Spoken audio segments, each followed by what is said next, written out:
E quem foi o verdadeiro Robert Oppenheimer, criador da bomba atômica? Olha, esse assunto está em grande relevância no mundo todo por diversos motivos, pelo filme, e por em si, quem for esse grande físico aqui pela BBC Brasil. Tudo sobre este criador, sobre esse físico e tudo que você precisa saber também para quando chegar o filme, ou então se você já assistiu o filme, você entender mais ainda do que foi a vida deste grande físico, dessa grande pessoa, grande intelectual do mundo, que sem dúvida nenhuma mudou a história do nosso mundo, porque ele foi sensacional, não pelo que ele acabou criando depois, né, a bomba atômica, isso não foi uma coisa tão interessante assim o resultado dela, mas o que ele fez, deixou de fazer, o que ele trabalhou, estudou, o que ele criou depois de tudo isso, porque a bomba depois trouxe os estudos dele trouxeram grandes avanços para tudo na nossa vida depois. A energia nuclear, os pósitrons, os nêutrons, os elétrons e tudo mais, as energias subatômicas que ele criou, infelizmente foram levados no começo para a destruição, mas isso hoje já é para a construção, para a tecnologia. Então, vamos lá, que esse grande artigo é extenso, mas vem tudo que precisamos saber sobre o Robert Oppenheimer, que é Julius Robert Oppenheimer, para quem não conhece. Apesar de ter esse nome um pouco Heimer, né? Pode ser Heimer, em razão tal um pouco germânico, e como ele era muito amigo também de Albert Einstein, mas ele foi americano, 100% americano, apesar de ser judeu, ele foi 100% americano. Vamos lá, olha ele aí, grande pessoa, intelectual gigantesco. Ben Platzmill, da BBC Future, de Londres. 19 de julho de 2023, ou seja, novinho esse artigo. Eram as primeiras horas do dia 16 de julho de 1945. Robert Oppenheimer esperava em um bunker de controle por um momento que mudaria o mundo.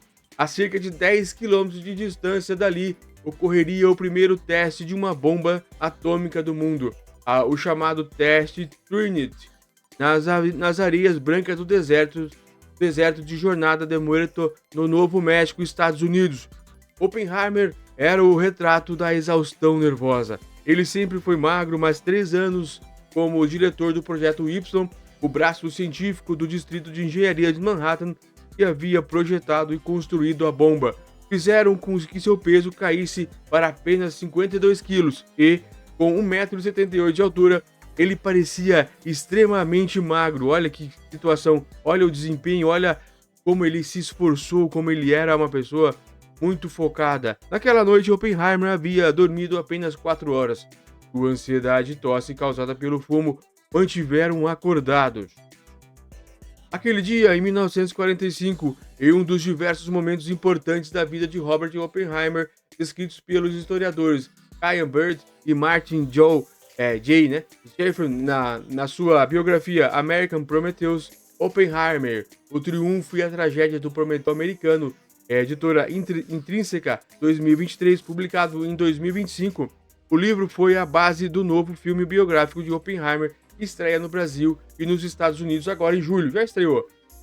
Nos minutos finais de contagem regressiva, segundo Bird e Schurin, um general do exército observou o estado de espírito de Oppenheimer bem de perto. Abre aspas. O Dr. Oppenheimer ficou mais tenso quando soaram os últimos segundos. Ele mal respirava. Fecha. A explosão ofuscou o sol. Com potência equivalente a 21.000 toneladas de TNT, aquela foi a maior detonação já observada. Ele criou uma onda de choque que foi sentida a 160 quilômetros de distância, enquanto o estrondo tomava conta do cenário e a nuvem, em uma forma de cogumelo, subia no céu. A expressão de Oppenheimer ficava relaxada, em um sinal de tremendo alívio. E minutos depois, seu amigo e colega Isidor Rabi pode observá-lo à distância. Abre aspas. Nunca esquecerei seus passos. Nunca esquecerei a forma como ele agiu como ele saiu do carro. Contou ele. Seu andar era como no filme, matar ou morrer. Impertigado daquela forma, ele havia conseguido. Em entrevistas concedidas nos anos 1960, Oppenheimer acrescentou ainda mais seriedade à sua reação. Ele afirmou que, nos momentos após a detonação, veio à sua mente um verso de Bhagavad Gita, o livro sagrado do hinduísmo. Abre aspas. Agora eu me tornei a morte, o destruidor de mundos. Fecha aspas. Olha, ele com seu experimento. Essa é a bomba. The Garnishin, o dispositivo, foi colocado no alto de uma torre para teste de Trinity em 1945, a primeira bomba nuclear detonada no planeta. Isso aí. Nos dias que seguiram, os seus amigos relataram que ele parecia cada vez mais deprimido. Robert ficou muito quieto e ruminando durante aquelas 2 semanas. Relembrou um deles, porque ele sabia o que estava para acontecer. Simplesmente. Certa manhã, ele ouviu lamentando, em termos condescendentes, o inevitável destino dos japoneses. Aquelas pobres pessoas, dizia ele. Mas poucos dias depois, ele estava novamente nervoso, concentrado e rigoroso. Em uma reunião com seus colegas militares, ele parecia ter esquecido tudo sobre as pobres pessoas. Beard e Schwinn relatam que, na verdade, ele estava concentrado na importância das condições certas para o lançamento da bomba. É claro que eles não devem lançá-la na chuva ou na neblina. Não os deixem detoná-las alto demais, instruía ele. A instrução colada nela é exatamente o certo. Não deixem que ela suba mais alto ou o alvo não sofrerá tantos danos.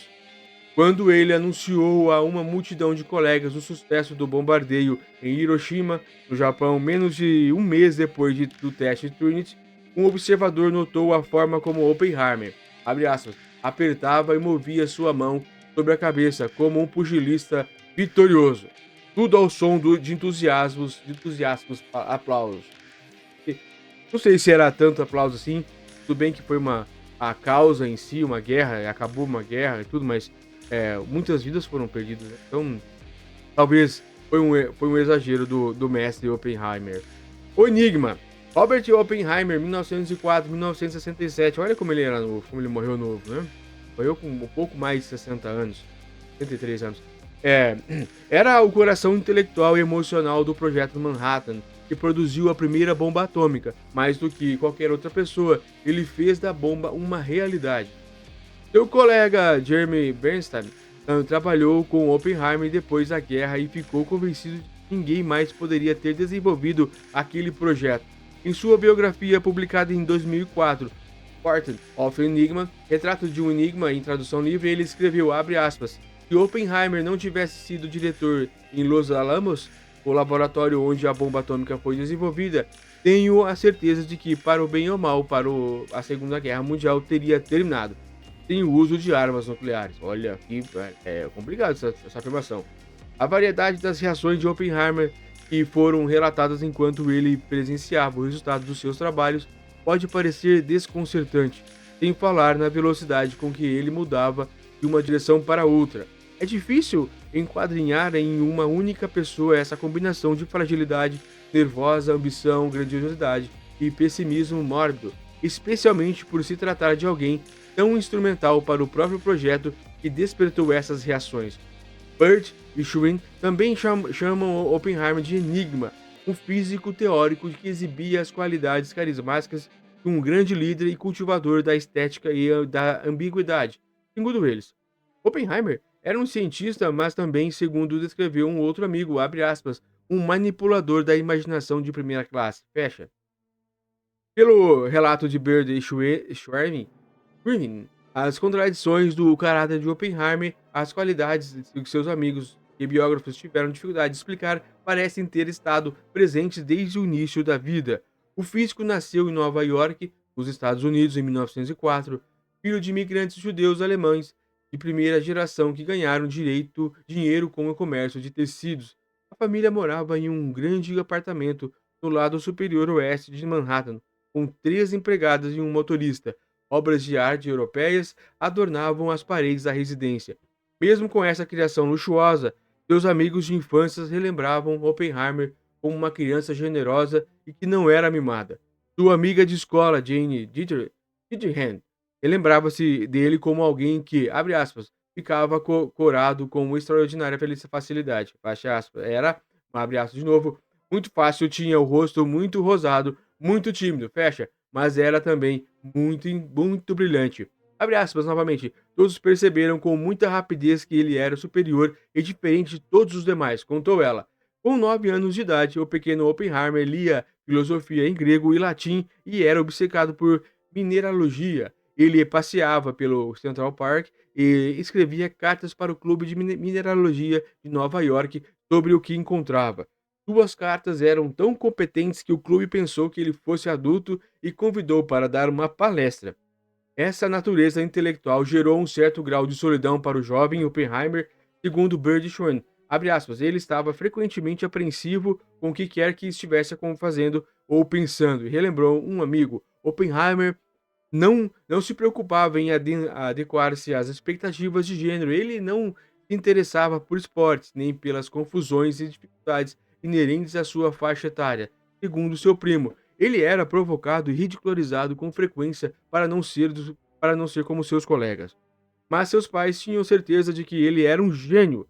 Retribuiu a confiança dos seus pais em mim desenvolvendo um ego desagradável, comentou Oppenheimer posteriormente, o que certamente deve ter afrontado as crianças e adultos que tiveram a infelicidade de entrar em contato comigo. Abre aspas novamente. Não é engraçado virar as páginas de um livro e dizer: sim, sim, é claro que eu sei disso, comentou ele certa vez como um outro amigo. Quando saiu de casa para estudar química na Universidade de Harvard, nos Estados Unidos, a precária estrutura psicológica de Oppenheimer ficou exposta.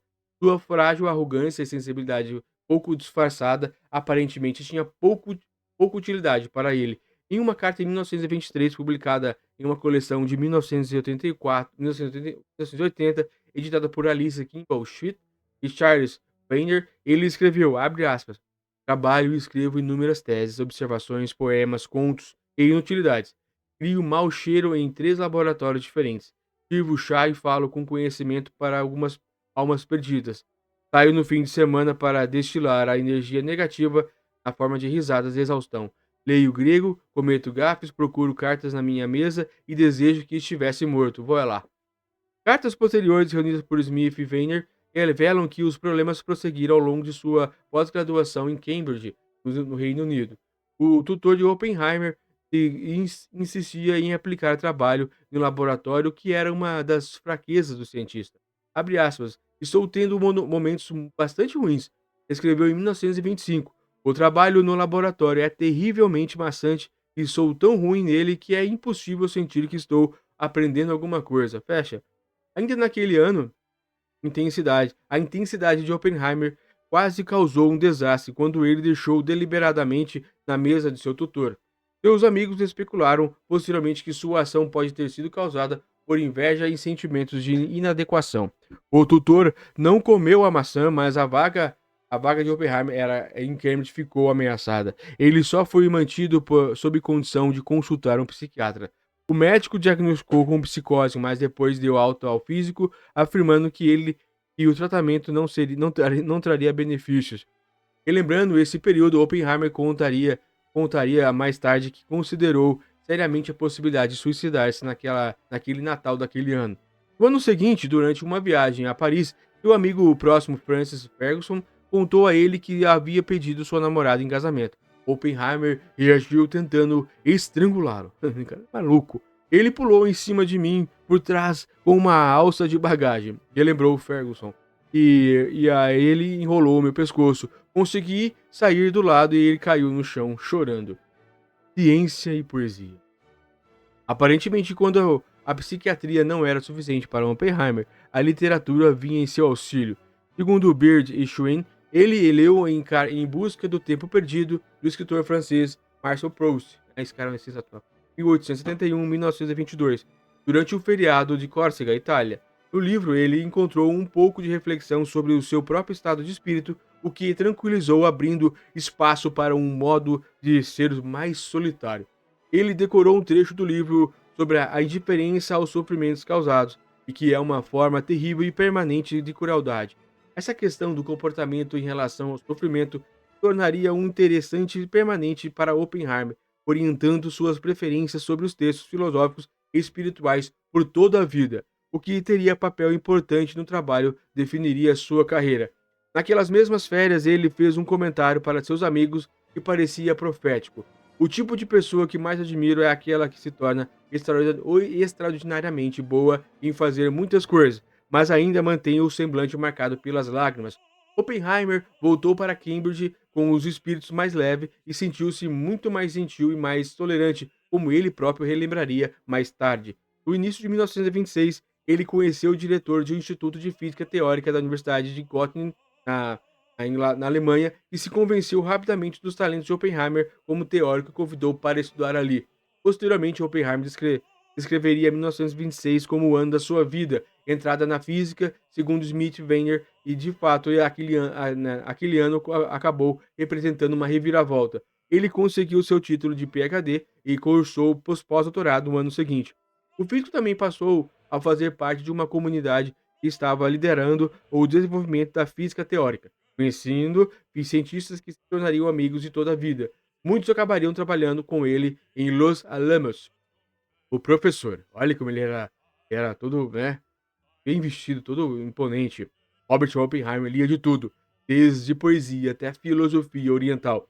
De volta aos Estados Unidos, Oppenheimer passou alguns meses em Harvard antes de se mudar em busca de sua carreira de físico na Califórnia. O tom das suas cartas naquele período reflete sua mentalidade mais firme e generosa. Ele escreveu para seu irmão mais novo sobre o romance e seu contínuo interesse em artes. Na Universidade da Califórnia, em Berkeley, o físico trabalhou ao lado de experimentalistas, interpretando seus resultados sobre raios cósmicos e desintegração nuclear. Posteriormente, ele descreveu ter descoberto que era o único que compreendia o que tudo isso se tratava. Ele acabou criando um departamento levado a, segundo ele, pela necessidade de comunicar a teoria que ele amava. Abre aspas. Explicar primeiro para a faculdade, aos funcionários e colegas, depois para quem quiser ouvir o que aprendi e quais eram os problemas não resolvidos, contou ele. Oppenheimer descrevia a si próprio como um professor inicialmente difícil, mas foi esse cargo que ele aperfeiçoou o carisma e a presença social que conduziram dele durante sua passagem pelo projeto Y. Citado por Schmidt e Weiner, um colega relembrou com seus alunos, abre aspas, o imitavam o melhor que podiam. Eles copiavam seus gestos, seus maneirismos, suas entonações. Ele realmente influenciou a vida deles. A filosofia hindu. No início de 1930, enquanto desenvolvia sua carreira acadêmica, Oppenheimer continuou a exploração das ciências humanas. Foi nesse período que ele descobriu os textos hindus. Ele aprendeu os sânscritos para ler e Bhagavad Gita no idioma original. Foi dali que extraía a famosa citação: Agora eu me tornei a morte. Parece que seu interesse não era apenas intelectual, mas a continuação da biblioterapia que ele havia receitado a si mesmo a partir da leitura de Proust, quando ele tinha pouco mais de 20 anos de idade. A história da Bhagavad Gita baseava na guerra entre dois ramos de uma família aristocrática, ofereceu a Oppenheimer uma base filosófica que aplicava diretamente à ambiguidade moral confrontada por ele no Projeto Y. O livro enfatizava as ideias de dever, destino e distanciamento dos resultados, destacando que o medo das consequências não pode ser usado como justificativa para a falta de ação. Olha que frase, vou ler de novo. O medo das consequências não pode ser usado como justificativa para a falta de ação. Em uma carta ao seu irmão em 1932, Oppenheimer faz a referência específica ao Bhagavad Gita e indica a guerra como uma circunstância que poderia oferecer a oportunidade de colocar uma filosofia em prática. Acredito que, por meio da disciplina, podemos atingir a serenidade. Acredito que, por meio da disciplina, aprenderemos a preservar o que é essencial para nossa felicidade em circunstâncias cada vez mais adversas, escreveu ele. Portanto, acho que tudo aquilo que evoca a disciplina, o estudo e nossos deveres para os homens e a comunidade, a guerra, deve ser acolhido por nós com profunda gratidão, pois somente com isso podemos atingir o mínimo de desapego e assim podemos conhecer a paz.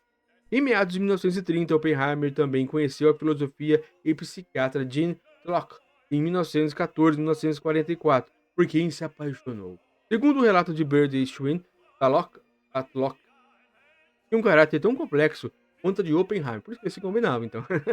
Em grande parte, ela era compreendida, dirigida por sua consciência social. Um amigo de infância descreveu Tatlock como tendo sido tocada pela grandeza. Oppenheimer pediu Tatlock em casamento mais de uma vez, mas ela recusou. Acredita-se que ela o tenha apresentado a políticos radicais e a poesia do inglês John Donne, 1952-1931. Os dois continuaram a se ver ocasionalmente depois de Oppenheimer casou com a bióloga Catherine Keith Harrison em 1910, 1972 e 1940. Harrison trabalharia com Oppenheimer no Projeto Y como flebotomista, pesquisando os perigos da radiação. Nossa, flebotomista. Ele e sua Kit Harrison, ele e sua família aí. Surge o projeto Manhattan. Em 1939, os físicos estavam muito mais preocupados com a ameaça nuclear do que os políticos. Foi uma carta de Albert Einstein que chamou a atenção dos principais líderes do governo americano para o assunto. A reação foi lenta, mas o alarme continuou a soar na comunidade científica até que o presidente americano Franklin Roosevelt, em 1882 e 1945, foi convencido a agir e, como um dos principais físicos do país, Oppenheimer esteve entre os diversos cientistas indicados para começar a examinar com mais seriedade o potencial das armas nucleares. Então foi, apesar de ele ter sido o pai da bomba, quem alertou sobre tudo isso, quem o destino sobre tudo isso, foi Albert Einstein, simplesmente Albert Einstein. Em 1942, graças em parte à equipe de Oppenheimer, ficou claro que a bomba era possível e os planos concretos para o seu desenvolvimento começaram a tomar forma. Bert e Schwinn contam que, quando ouviu que seu nome estava sendo sugerido para liderar a empreitada, Oppenheimer começou suas próprias preparações. Estou eliminando todas as conexões com comunistas, disse ele a um amigo na época, porque se não o fizer, o governo terá dificuldade de me usar. Não quero deixar que nada interfira com minha utilidade para a nação. Nacionalista. Ele era inverso do Albert Einstein, que odiava na sua. Einstein afirmaria posteriormente que o problema de Oppenheimer é que ele ama algo que não ama o governo dos Estados Unidos. É exatamente o que eu estava falando agora.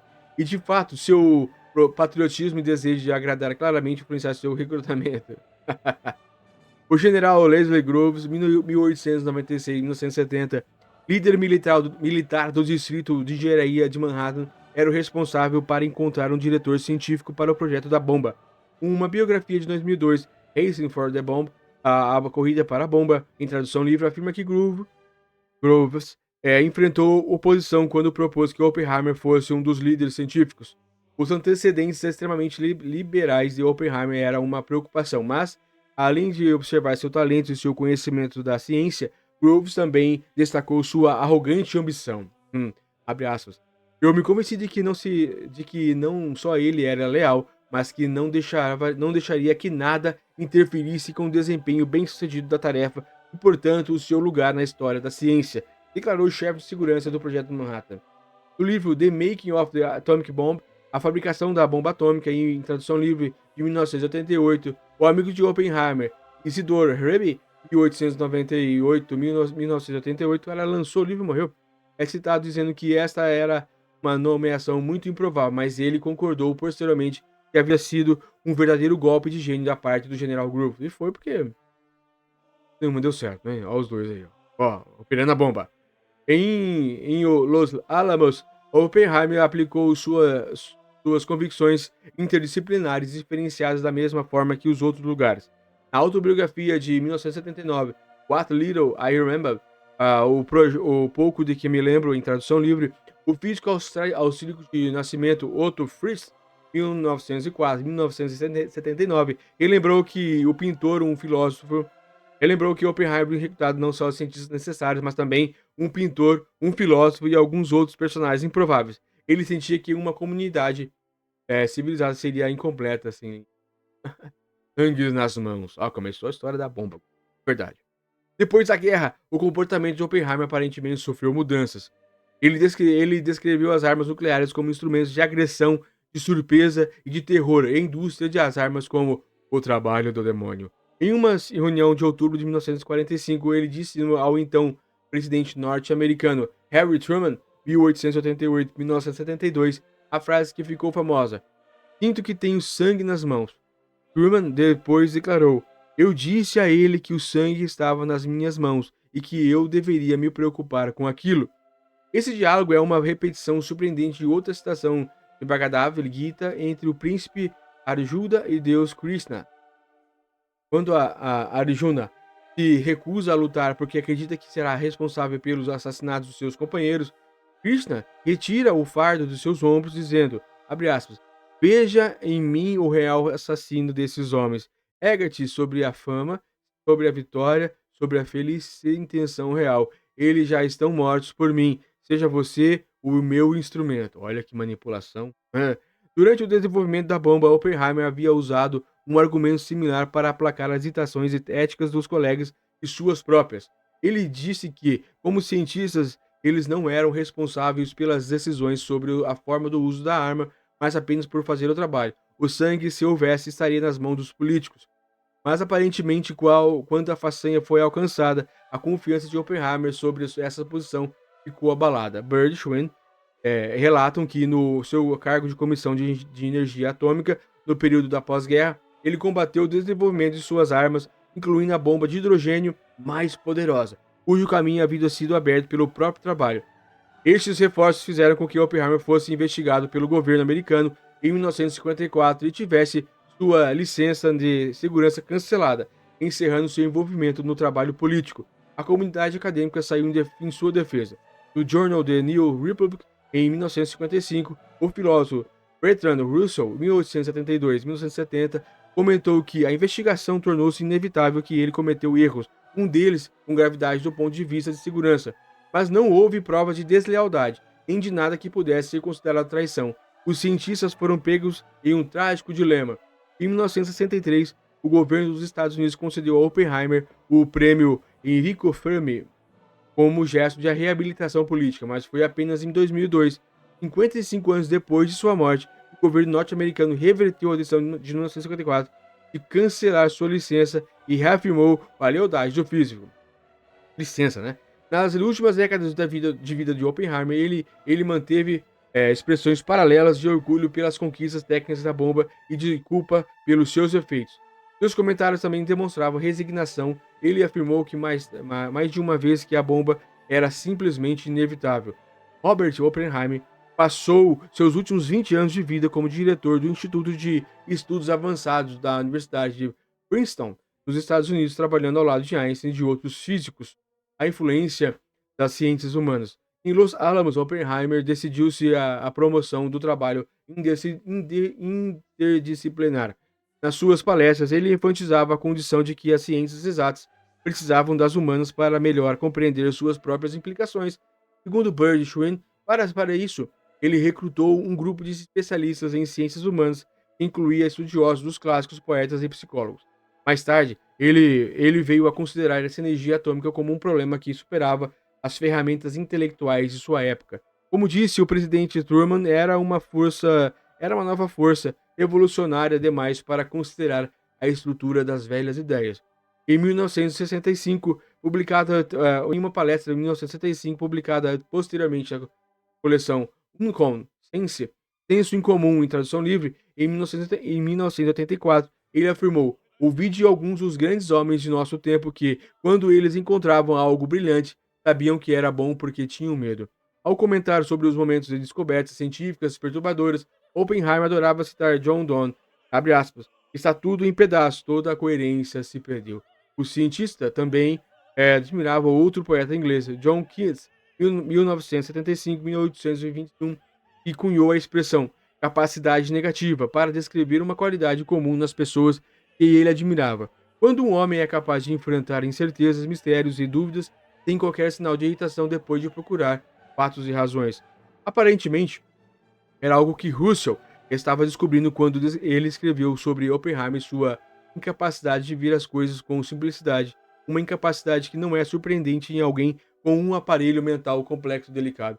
Quando descrevemos as contradições de Oppenheimer, sua mutabilidade, sua contínua alternância era a poesia e a ciência e seu hábito de desafiar as descrições simples. Talvez estejamos identificando as próprias qualidades que possibilitam a ele a busca pela criação da bomba. Mesmo em meio àquela importante e terrível tarefa, Oppenheimer manteve vivo o semblante marcado pelas lágrimas, que a ele havia previsto com pouco mais de 20 anos de idade. Acredita-se que o nome do teste Trinity tinha vindo do poema de Don John, intitulado Bate em Meu Coração, Deus de 30 Pessoa. Para que uma eu possa me levantar e permanecer de pé, derruba-me e inflige tua força para te golpear, queimar e renovar. Jean Talon, que apresentou Don e Oppenheimer, e por quem, segundo acreditavam alguns, ele teria permanecido apaixonado, cometeu suicídio no ano anterior ao teste. O projeto da bomba foi totalmente marcado pela imaginação do físico e seu sentido de romance e tragédia. Talvez fosse a arrogante ambição identificada pelo General Groves durante a entrevista de emprego de Oppenheimer para o Projeto Y, ou talvez sua capacidade de adotar, pelo tempo que fosse necessário, a ideia daquela ambição arrogante.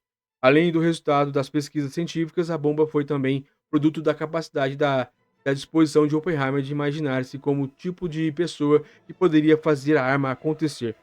Fumante inveterado, desde a adolescência, Oppenheimer sofreu episódios de tuberculose ao longo da vida.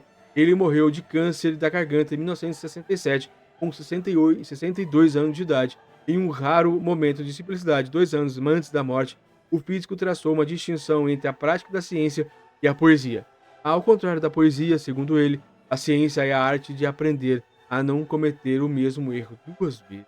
O filme, por fim, com lançamento em julho, com lançamento em julho no Brasil e nos Estados Unidos, o filme Oppenheimer é baseado no livro vencedor do prêmio Pulitzer, Oppenheimer, o Triunfo e a Tragédia de um Prometeu Americano, editora Intrínseca 2023.